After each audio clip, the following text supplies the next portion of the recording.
Mesdames, Messieurs, bonjour à toutes et à tous, bienvenue au journal. Ce qu'il faut retenir de l'actualité, l'émir du Qatar arrive cet après-midi à Ouagadougou pour une brève visite au Burkina. Tamim Ben Hamad Al Thani entreprend une tournée en Afrique pour remettre l'émirat sur le devant de la scène internationale après la crise diplomatique qu'il a connue.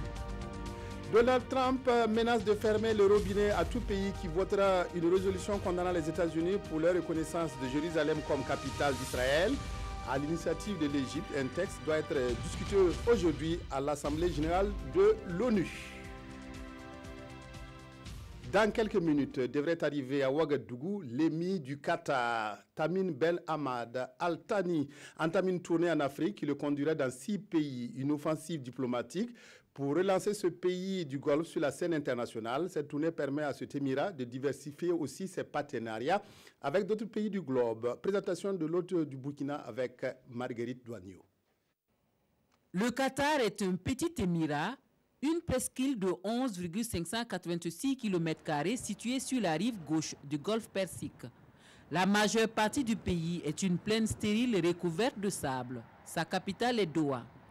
Les ressources principales de ce petit pays de 2,5 millions d'habitants, selon les données de 2015, proviennent des exportations de pétrole et de gaz naturel, avec des réserves estimées en fin 2013 à 25,1 milliards de barils. Le pays détient actuellement les 3e réserves de gaz. Le Qatar est dominé depuis 170 ans par la famille Al Thani. Tamim Ben Hamad Al Thani est né en 1980. Il est l'émir du Qatar depuis le 25 juin 2013, après l'abdication de son père. En 2015, il était considéré comme le 7e souverain le plus riche au monde par le magazine Forbes, avec une fortune de près de 2,5 milliards de dollars. Passionné de sport, il est aujourd'hui l'unique actionnaire du Paris Saint-Germain. Mais le pays est confronté depuis des mois à une crise diplomatique avec ses voisins, notamment l'Arabie Saoudite, qui lui impose un embargo. La présente tournée qui a commencé hier par le Sénégal devrait conduire l'émir du Qatar dans 6 pays d'Afrique de l'Ouest, l'objectif affiché étant de diversifier ses partenariats. Coopération bilatérale toujours à travers cet entretien que le Premier ministre a accordé au ministre sénégalais des Affaires étrangères. Paul Kabatieba et Sidiki Kaba ont échangé autour du prix Macky Sall pour la paix qui sera décerné au Moonaba Bangogo. Les deux hommes ont aussi évoqué la paix et l'intégration régionale. Kosoum Koulibaly, Frédéric Etienne Bassenga. Présent à Ouagadougou dans le cadre de la remise du prix Macky Sall pour la paix au Mogonaba, le ministre des Affaires étrangères du Sénégal est allé échanger avec le Premier ministre Paul Kabatieba. En plus de ce prix, les deux hommes ont également parlé d'intégration régionale. Oui, l'intégration reste quelque chose de très important pour nos peuples. Il faut lutter contre la balkanisation de l'Afrique. Il nous faut des espaces beaucoup plus grands, des marchés beaucoup plus importants, et créer un espace de solidarité, un espace de liberté, un espace de prospérité pour offrir un avenir meilleur et équitable à nos jeunesses, qu'elles ne puissent pas quitter nos pays pour aller mourir ailleurs et avec les fausses illusions. Cela suppose que nous puissions travailler ensemble en Afrique, dans le cadre de l'UOMA, dans le cadre de la CEDEAO, dans le cadre de l'Union africaine, pour que la main dans la main, on puisse se concentrer sur le développement de notre continent.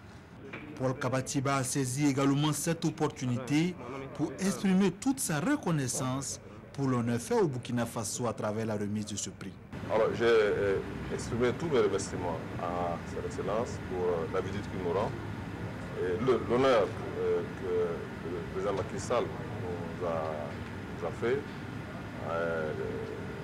parce que le prix qui a été donc décerné à Sa Majesté l'empereur de Moussi, le prix Macky Sall, est un prix qui honore non seulement l'empereur, mais c'est un prix qui honore également tout le Burkina Faso. Le prix Macky Sall pour la paix a été institué en 2016. Ce prix a pour but de stimuler la naissance d'un esprit d'écoute et de tolérance mutuelle favorable à la résolution des conflits.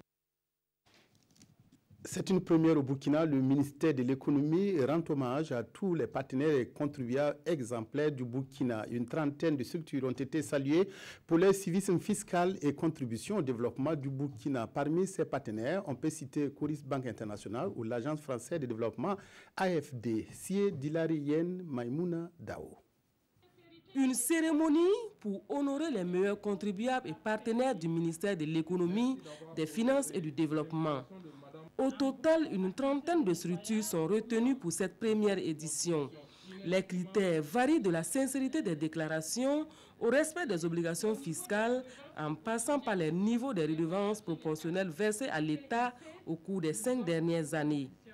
C'est normal lorsque vous avez des partenaires en qui vous avez confiance, si vous avez des partenaires qui travaillent bien avec vous, si vous avez des partenaires qui sont des exemples, que vous puissiez magnifier cela et montrer en fait à la face de tout le pays qu'on peut être un bon contribuable, gagner sa vie, donc être un bon citoyen et être fier en fait de l'être. Pour ces hommes d'affaires issus de plusieurs secteurs d'activité et les partenaires bilatéraux et multilatéraux, cette reconnaissance du ministère des Finances est une invite à plus de civisme fiscal pour le développement du Burkina Faso.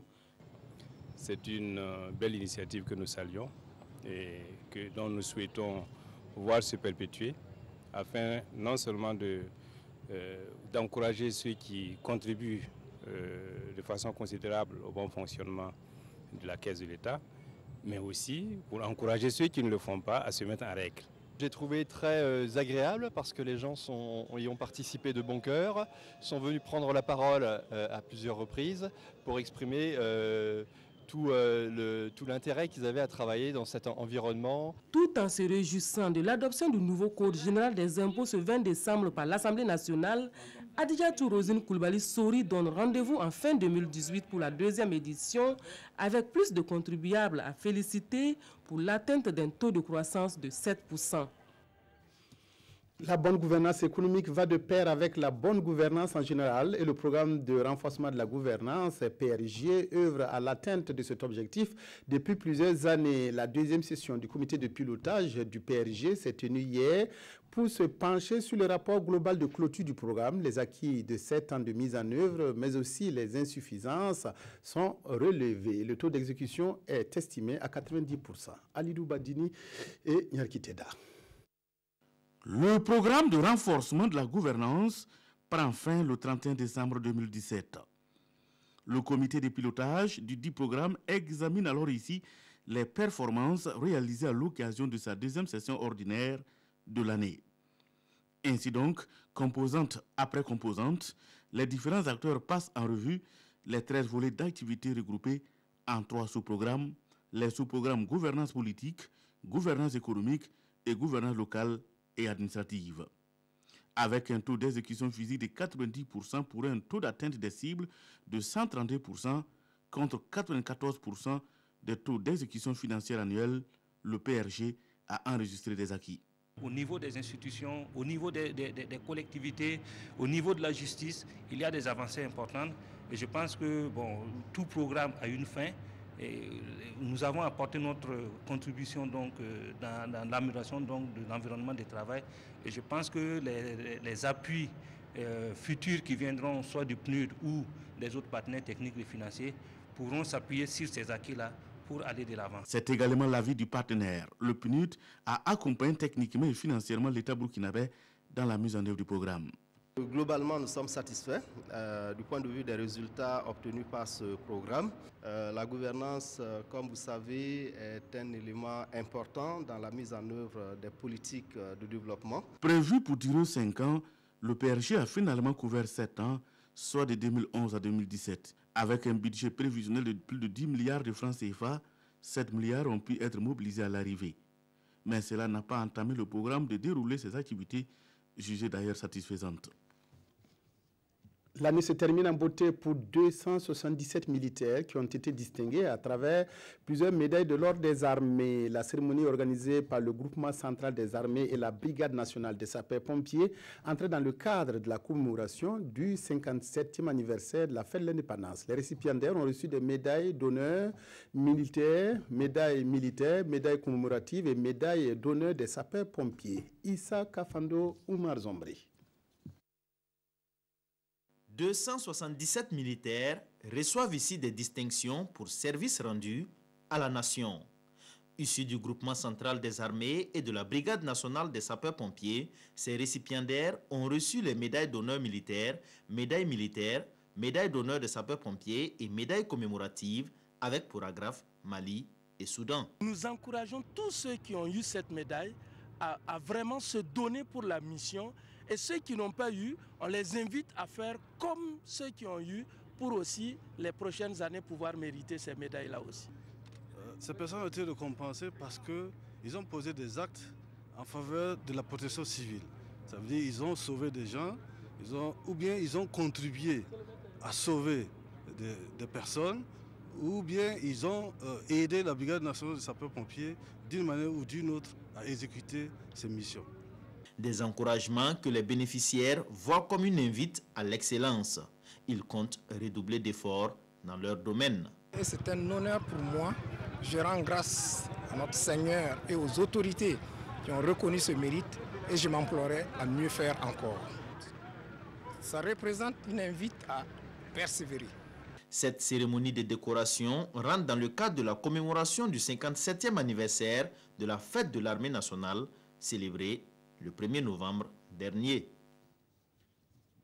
Nous ouvrons à présent une page santé. La journée de formation continue des chirurgiens a permis à l'Ordre national des chirurgiens dentistes du Burkina de passer en revue la semaine dernière deux préoccupations essentielles. La première étant la mise en place de la société savante Sobok pour la formation continue de ces spécialistes et la deuxième liée aux problèmes dentaires au Burkina. Dans tous les cas de figure, il s'agit d'améliorer les pratiques au service des patients. Suleiman Sanou, Ismaël Dilouma Sirima. Le département dentaire de l'UFR-SDS de l'université Ouaga 1 veut rendre ses actions plus efficaces sur le terrain. Dans cette vision, les professionnels bucco-dentaires, les spécialistes en traumatologie et les chirurgiens ont mis sur pied une société savante dénommée Sobok. Cette société savante devrait veiller au renforcement des capacités pour la prise en charge des problèmes liés aux dents et au visage. Mettons sur pied le plan d'action parce que le bureau que je préside, le bureau de l'Ordre national des chirurgiens dentistes du Burkina, a élaboré un plan d'action. Et ce plan d'action court pour 2017 à 2020. Il a été adopté déjà par les bureaux régionaux, mais nous allons le présenter à l'ensemble des chirurgiens dentistes qui sont venus donc à cette rencontre, afin qu'ils sachent ce que nous prévoyons pour notre mandat. Et l'une des activités phares et dont il est question, et je vais en parler, c'est mettre tout de suite sur pied un conseil de discipline. Conseil de discipline, pourquoi? Parce que nous voulons protéger les patients. Il faut que les gens le sachent, il faut que les patients le sachent. Nous voulons protéger les patients. L'ordre est là pour protéger la profession et le patient. Il doit s'assurer que les patients qui viennent aux soins bénéficient de soins conformes aux données acquises de la science. Donc nous allons veiller à ce que les prestataires de services dentaires soient des prestataires reconnus par la loi. À la suite de la mise en place de cette société savante, les participants ont échangé sur la prise en charge de la mauvaise disposition des dents dans la cavité buccale et sur les lésions précancéreuses de la muqueuse buccale. Les fêtes de fin d'année sont une occasion d'apporter réconfort et soutien à des personnes en difficulté. Ainsi, la mairie de Ouagadougou a offert des vivres et produits d'entretien au centre hospitalier Yalagado Ouedraogo. Le maire en a profité pour visiter l'établissement sanitaire afin d'encourager les travailleurs de Yalagado et de réconforter les malades. Amado Ilibudo, Vincent Tiendrebego, reportage. Le petit Évariste reçoit la visite du maire de Ouagadougou. Comme lui, ce sont plusieurs autres jeunes patients du service pédiatrique de l'hôpital Yalagado Ouedraogo qui reçoivent des cadeaux des mains de l'édile de la capitale. Mais avant cela, la visite a commencé au pas de charge avec une première halte au service d'urologie. Là, ce sont des draps, du sucre et du savon qui sont offerts aux malades par Armand Bewende. Des présents issus du lot de vivres que la mairie offre au centre hospitalier universitaire. Que ceux qui sont ici sont venus pour retrouver la santé. Ils ont besoin de notre solidarité et de notre compassion. Donc c'est ce que nous sommes venus les témoigner ce matin. Et les dons seront prioritairement destinés aux patients. Je crois que vous avez vu les remises symboliques qui ont eu lieu. C'est ce que nous allons continuer à travers notre service social. Pour le reste aussi, il y a une contribution qui est faite aussi à l'endroit des acteurs de l'hôpital. Ce don intervient dans le cadre de la célébration des fêtes de fin d'année pour marquer le soutien de la commune aux malades et aux travailleurs du CHU Yalagdo-Ouedraogo.